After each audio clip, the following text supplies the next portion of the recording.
Story recapped here. Today, I'm going to explain a thriller, horror, mystery film called Starry Eyes. Spoilers ahead. Watch out and take care. Sarah Walker stands in front of the mirror while checking her body. Despite her beauty, her aspirations to become an actress cause her to doubt herself and be insecure about her body.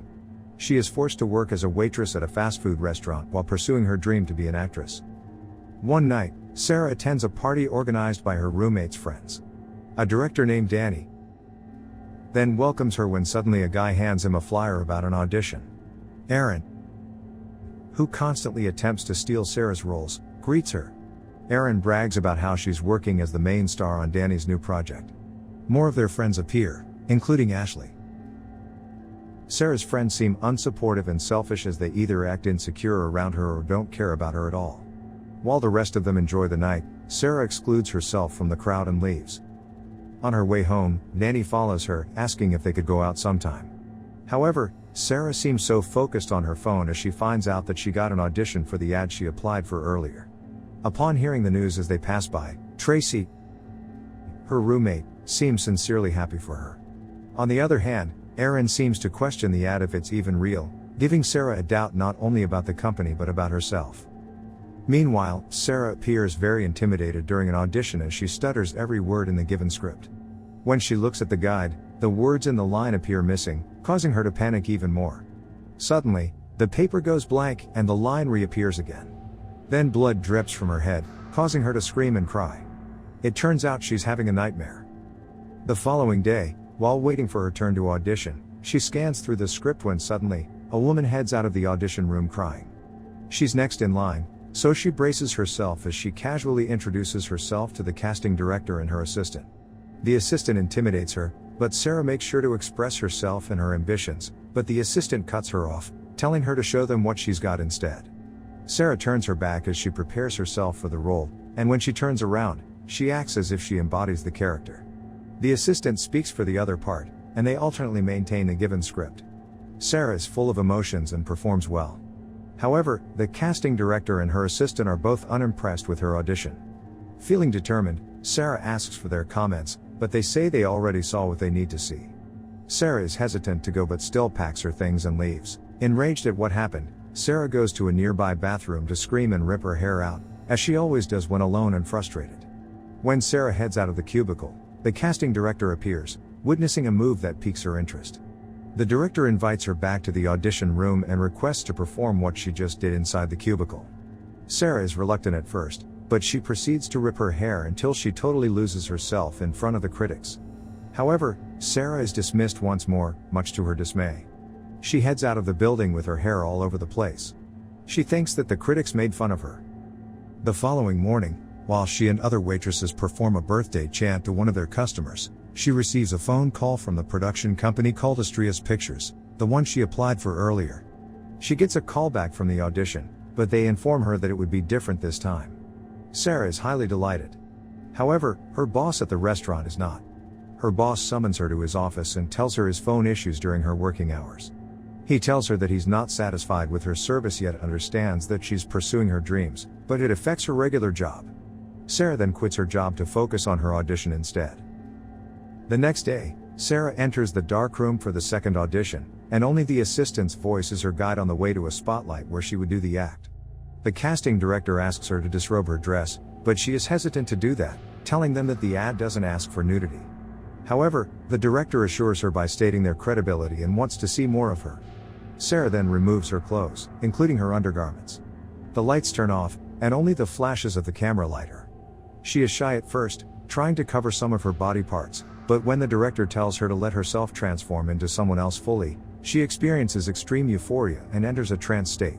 She begins to exhibit mild erratic behaviors as she poses ferociously in front of the camera. When the lights are finally on, the director tells her that what she did is what they're looking for. Sarah smiles at her and notices that the director is wearing a pentagram-like necklace. She leaves the audition building with a smile, feeling sure that she will get the role. After the audition, she goes to her friends at a pool party, where everyone greets her and asks how the audition went. She is surprised that everyone knows about her audition, and it turns out that Tracy told them. She then tells them that it went well. Aaron tells Sarah that she hopes it's a legit company, but then Sarah assures her that it's Astrius Pictures Company, so she's sure that it is not a scam. Danny then supports Sarah's answer, saying that the company is legit and a real deal. Sarah then goes to the second floor, where she meets Tracy, asking her about the audition. She is delighted to know that it went well and truly wishes her the best. Their conversation is cut off short when Ashley slips beside the pool, breaking her nose. Sarah chuckles a bit, causing Tracy to give her an unbelievable look, and then leaves. That night, Sarah receives a call from the director, telling her that the producer wants to meet her. As soon as the phone hangs up, she jumps as she celebrates her success. The following evening, while her friends are hanging out outside her room, she prepares herself as she is about to meet the producer. When she heads out of her room, everyone is stunned by her look. She wears a red dress with matching red lipstick while her hair is fixed down.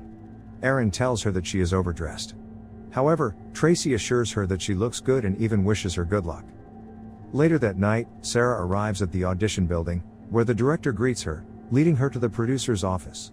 She finally meets the producer, who then kisses her hand while complimenting her beauty. He tells her that he immediately likes her upon watching her audition tape, for he sees Sarah's desire and authentic self. The producer wants to capture the horror of the human spirit, prompting him to ask her why she pulls her beautiful hair out. Sarah seems confused as to why it is a big deal for everyone, but still, she answers that it's just a habit that she has done since she was little, helping her focus at the moment. The producer then offers her the role for the film Silver Screams, to which Sarah cheerfully accepts right away. As she expresses her gratitude, the producer touches her legs, making his way between her thighs. Sarah becomes frightened, asking him if she could act to show them what she could offer. However, the producer tells him that she must do it to pass the last audition, to which Sarah refuses and heads back to her apartment. When she arrives home, the traumatized woman dashes into her room and hides under the blanket. Tracy comforts her and becomes upset after learning what they asked from Sarah. When Sarah calms down, Tracy tells her how Danny wants Sarah to be part of his project and asks her to consider his offer instead. The following day, Sarah hangs out with her friends. While they are having a good time, Sarah is still bothered by what happened.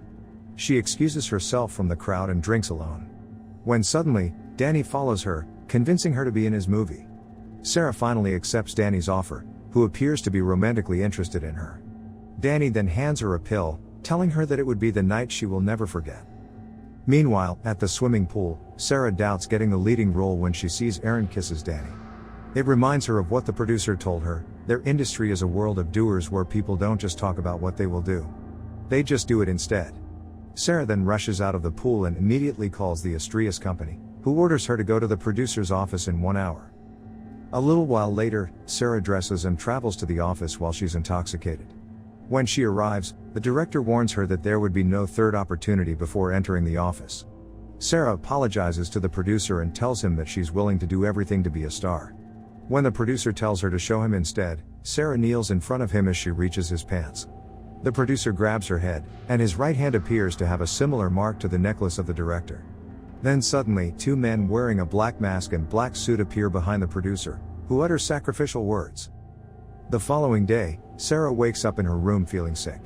She leaves a voice message to the company, informing them that she feels ill after what happened last night. Later that day, her behavior becomes increasingly erratic when she's hanging out with her friends. She lets Poe photograph her while she pulls her shirt up and even pulls Tracy when she tries to stop Poe from capturing her. Sarah walks out, heading to the audition building, hoping to find answers about what's happening to her. However, no one answers her. The following morning, she experiences uncontrollable shaking throughout her body. She goes to the bathroom, and as she vomits, she notices her hair falling out. When Tracy informs her that she's been there for 2 hours, she heads out of the bathroom and continues puking in the kitchen sink. Tracy seems worried about her. However, Sarah argues with her, asking Tracy why she told their friends what happened to her with the producer.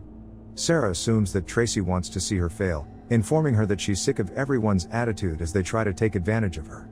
Tracy snaps, telling her the reality and that Sarah's the one who seems living off her by covering 3 months of the rental fee.